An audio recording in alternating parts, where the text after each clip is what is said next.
6 steps in genetic engineering हमारे पास मेरा next topic आ रहा है। ठीक है, तो इससे पहले हमने जो है ना ऑब्जेक्टिव्स ऑफ जेनेटिक इंजीनियरिंग पढ़ा था। ठीक है, और ये वाले जो है ना ऑब्जेक्टिव्स जितने भी हमने पढ़े थे वो तमाम के तमाम ऑब्जेक्टिव्स जो है ना हम ऑब्टेन कर सकते हैं।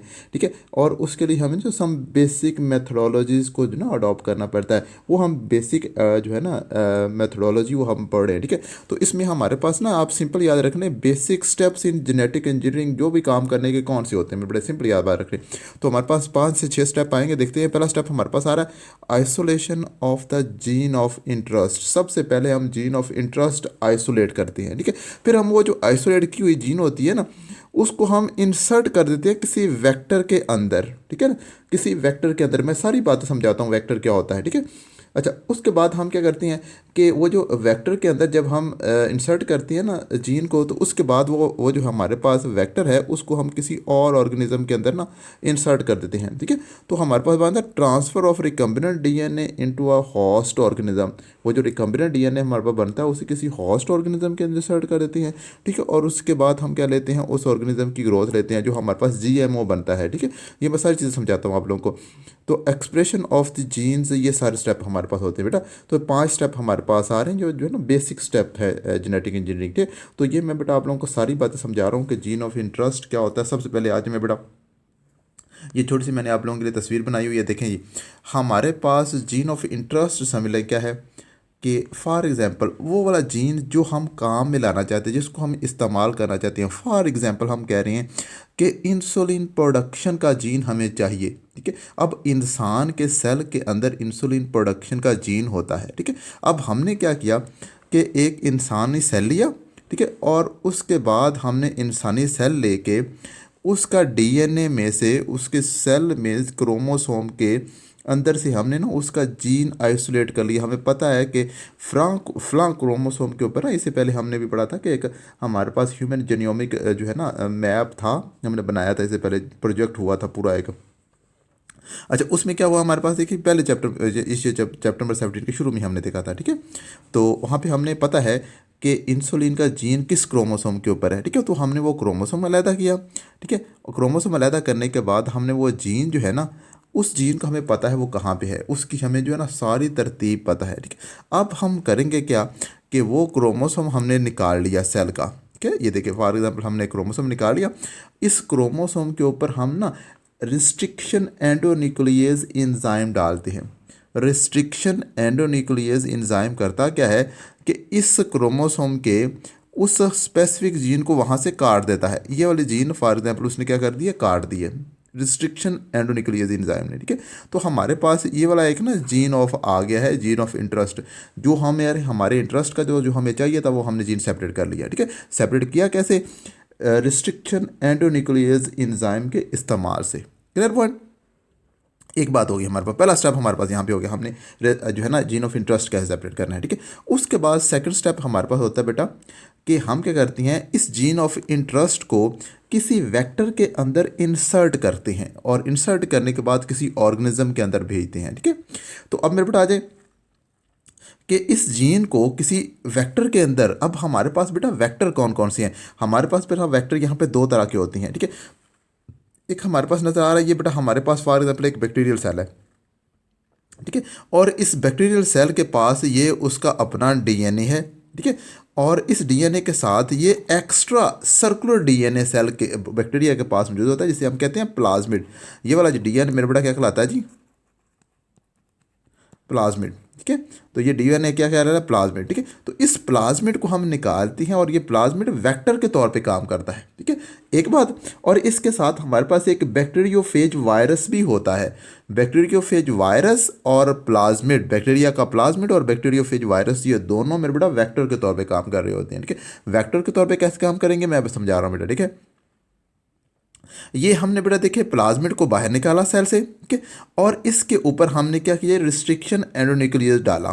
तो रिस्ट्रिक्शन एंडोन्यूक्लियर एंजाइम ज़ाहिर है इस प्लाज्मिड को भी काट देगा क्योंकि ये भी डीएनए का बना हुआ है, ठीक है। तो इस प्लाज्मिड को काट देगा।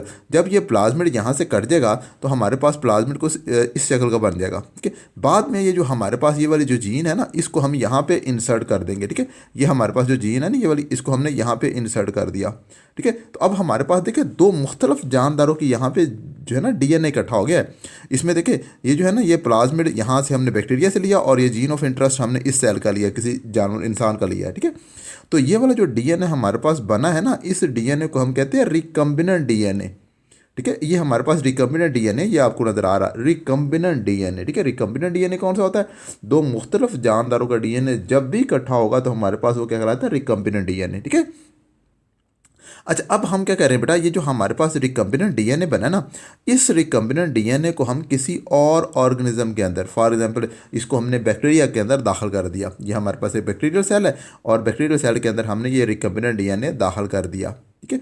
जब रिकम्बिनेंट डीएनए हमने इस बैक्टीरियल सेल के अंदर दाखिल कर दिया तो ये जो बैक्टीरियल सेल है ना, पहले तो हमें कह रही थी कि सादा सेल है बैक्टीरियल सेल, लेकिन अब ये सादा सेल नहीं रहा।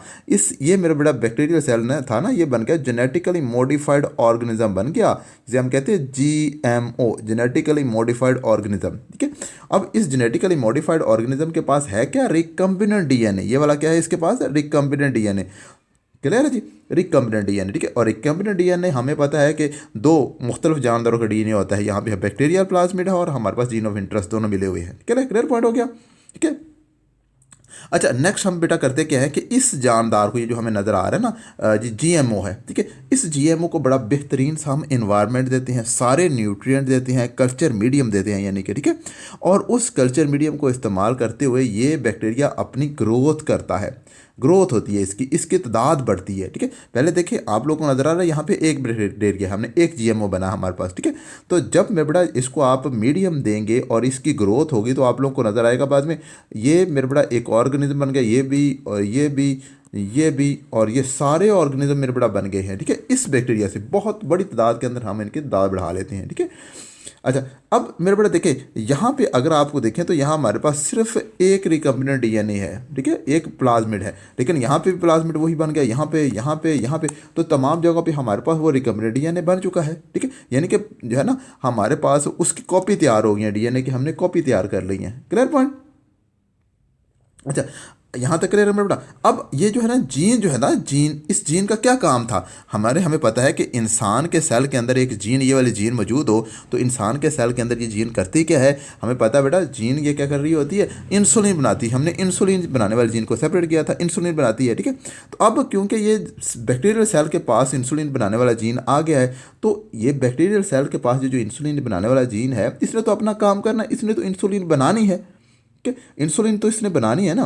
लेकिन अब बैक्टीरियल सेल के पास इंसुलिन का कोई काम नहीं है। बैक्टीरियल सेल के लिए वो जो इंसुलिन है वो यूजलेस है, ठीक है, किसी काम की नहीं, ठीक है। तो बैक्टीरिया क्या करता है? वो जो इंसुलिन बनाता है ना, वो बाहर खारिज कर देता है। जिस मीडियम के अंदर बैक्टीरिया ग्रो की होती हैं उस मीडियम के अंदर इंसुलिन बन जाती है, ठीक है। वो इंसुलिन बाद में हम सेपरेट करके उसे हम ना डायबिटीज़ के पेशेंट को लगाते हैं, डायबिटीज़ पेशेंट के लिए हम इस्तेमाल कर रहे होते हैं। Point clear? तो यहाँ तक मेरे बता जाएं कि ये हमारे पास जीन का एक्सप्रेशन हो गया, जीन का एक्सप्रेस, जीन ने अपने क्या किया? अपना काम किया, उसने अपने एक्सप्रेस कर दिया, ठीक है। यहाँ तक क्लियर? यहाँ पे एक छोटी सी मेरे बेटा यहाँ पे बात रह गई है, वो ये है कि यहाँ पे देखें कि हमारे पास यहाँ ये वाला जो जीन ऑफ इंटरेस्ट है ना, जीन ऑफ इंटरेस्ट, ठीक है, और इस प्लाज्मिड को, ये हमारे पास प्लाज्मिड था और ये जीन ऑफ इंटरेस्ट था, इन दोनों को आपस में बाइंड करने के लिए हम देखें हमने दोनों को बाइंड किया हुआ है। यहाँ पे ये हमारे पास जीन ऑफ इंटरेस्ट, ये मैं आप लोगों को यहाँ पे दिखा रहा हूँ, देखें ये यहाँ पे, ठीक है। ये हमारे पास कौन सा प्लाज्मिड का डीएनए है और ये कौन सा जीन ऑफ इंटरेस्ट का डीएनए, ठीक है। तो दोनों डीएनए को हमने यहाँ पे इकट्ठा किया हुआ। तो हमारे पास एक एंजाइम होता है एंडोन्यूक्लियस लाइगेज एंजाइम होते हैं, लाइगेज एंजाइम होता है, ठीक है। लाइगेज एंजाइम क्या करता है? दोनों डीएनए को इकट्ठा कर रहा होता है, ठीक है। यहाँ पे इन दोनों को डीएनए को जोड़ता है यहाँ पे, ठीक है। ये दोनों डीएनए यहाँ पे क्या कर रहे हैं? जोड़ रहे हैं। दोनों डीएनए को जोड़ना किसका काम है? लाइगेज का एंजाइम। जब डीएनए को काटना काम किसका? रिस्ट्रिक्शन एंडोन्यूक्लियस डीएनए को काटती हैं, जबकि लाइगेज एंजाइम क्या कर रहे थे? डीएनए को जोड़ती हैं, ठीक है। तो ये मेरे पास सारी बातें मैंने आप लोगों को बता दी हैं। अब जल्दी से मैं आप लोगों को जरा इसकी रीडिंग भी करवाता हूँ। सारा कॉन्सेप्ट यही है जो मैंने आप लोगों को समझाया, ठीक है। मैं जल्दी से बेटा आप लोगों की रीडिंग करवा रहा हूँ, मैं अब यहाँ समझाने की कोशिश नहीं कर रहा आप लोगों को, ठीक है, क्योंकि मैं सारी सब आप जो समझा चुका हूँ, ठीक है। In the first step the genetic engineering identify the gene of interest in a donor organism, donor organism के जीन ऑफ इंटरेस्ट जो है ना उसको आइडेंटिफाई किया जाता है। स्पेशल एंजाइम कौन से restriction endonucleases are use to cut the identify genes from the DNA, ठीक है, of the donor organism. Donor organism का के डीएनए से जीन ऑफ इंटरेस्ट को काटने के लिए हम रिस्ट्रिक्शन एंडोन्यूक्लियेज एंजाइम इस्तेमाल करते हैं। वही बात जो मैंने पहले बताई है बेटा आप लोगों को, ठीक है। और उसके बाद आज मैं बेटा बाद में क्या करते हैं, a vector is selected for the transfer of isolated gene. अब क्या वेक्टर को सिलेक्ट किया और उसके अंदर हमने क्या आइसोलेटेड जीन को इंसर्ट कर दिया, ठीक है, और टू हॉस्टल, और बाद में हम उसको हॉस्टल के अंदर दाखिल कर देते हैं। द वेक्टर में बी प्लाज्मिड, प्लाज्मिड भी हो सकता है और बैक्टीरियोफेज भी हो सकता है, ठीक है। ये प्लाज्मिड के पहले बताया गया, एक्स्ट्रा क्रोमोसोमल डीएनए होता है प्रेजेंट इन मैनी बैक्टीरिया। ये अक्सर बैक्टीरिया के अंदर प्रेजेंट एक्स्ट्रा क्रोमोसोमल डीएनए होता है, क्रोमोसोम अलग होता है इसके, ठीक है। नेक्स्ट आ रहा है the gene of interest is attached with the vector DNA, ठीक है, बाय यूजिंग द एंडोन्यूक्लियेसेस, ठीक है। एंडोन्यूक्लियेज यानी ब्रेकिंग पहले एंजाइम इस्तेमाल किए जाते हैं काटने के लिए जीन को, और एंड द लाइगेज, लाइगेज में ज्वाइनिंग एंजाइम जो है ना ज्वाइन करने के लिए, ठीक है। द वेक्टर डीएनए, आइए मेरे बड़ा ज़्यादा बात कम समझने वाली है। The vector DNA and the attached gene of interest are collectively called recombinant DNA. ये मैं पहले बात बता चुका हूँ कि हमारे पास ये वेक्टर डीएनए है, ठीक है, और उसके साथ ये जीन ऑफ इंटरेस्ट हमने अटैच किया हुआ है, तो ये कौन सा डीएनए बन गया, वेक्टर डीएनए। तो मुख्तलिफ जानदारों का डीएनए जब भी इकट्ठा होगा तो हमारे पास वेक्टर डीएनए बन जाएगा, ठीक है जी। और नेक्स्ट है मेरे बेटा आगे हमारे पास आ रहा है कि अच्छा ट्रांसफ़र, हाँ यार कह रहे transfer of recombinant DNA into the organism, host organism. The recombinant DNA is transfer to the target host, host के अंदर ट्रांसफर कर दिया जाता है। In this way the host organism is transform into the genetically modified organism, GMO बन जाता है। मैंने बताया ना कि जिसके अंदर रिकम्बिनेंट, जिस जानदार के अंदर आपने रिकम्बिनेंट डीएनए डाल दिया वो जीएमओ बन जाएगा, जेनेटिकली मॉडिफाइड ऑर्गेनिज्म बन जाएगा। Clear point. और नेक्स्ट मेरा ग्रोथ ऑफ द जीएमओ, हम कहते हैं और जीएमओ को बड़ी बेहतरीन न्यूट्रिएंट्स देते हैं, मीडियम देते हैं, वो ग्रो कर रहा होता है। The GMO are provided suitable culture medium for the growth to give such much copies of the genes of interest as needed, ठीक है। जितनी आपको कॉपी चाहिए उस लिहाज से आपको कल्चर मीडियम देते हैं, उसकी ग्रोथ हो जाती है, ठीक है। अच्छा एक्सप्रेशन ऑफ द जीन आ रहा है, the GMO contain the gene of interest and the manufacture the desired product which is isolated from the culture medium। Desire product हम बना देता है हमारे आइसोलेट मीडियम के अंदर, और हम बाद में वो उस मीडियम में से वो जो है ना डिज़ायर प्रोडक्ट को हम क्या कर लेते हैं, आइसोलेट कर लेते हैं। फॉर एग्जांपल इंसुलिन, मैंने मिसाल बताई थी, इंसुलिन को हम क्या कर लें, मीडियम से सेपरेट कर लेते हैं, ठीक है। तो मुझे उम्मीद है बेटा बात समझ आई होंगी, ठीक है। तो अगर कोई इशू है तो मेरे बेटा आप कमेंट सेक्शन में मुझे बता सकते हैं, मैं आप लोगों को रिप्लाई करूँगा, ठीक है। तो कोई भी इशू है मेरे बेटा तो मुझे मेरे साथ शेयर करें। बाकी जो है ना अगर मेरे बेटा बात समझ आ रही है दोस्तों के साथ इन बातों को लाजमी शेयर करें। मिलते हैं नेक्स्ट टॉपिक के साथ। ओके, अल्लाह हाफिज़।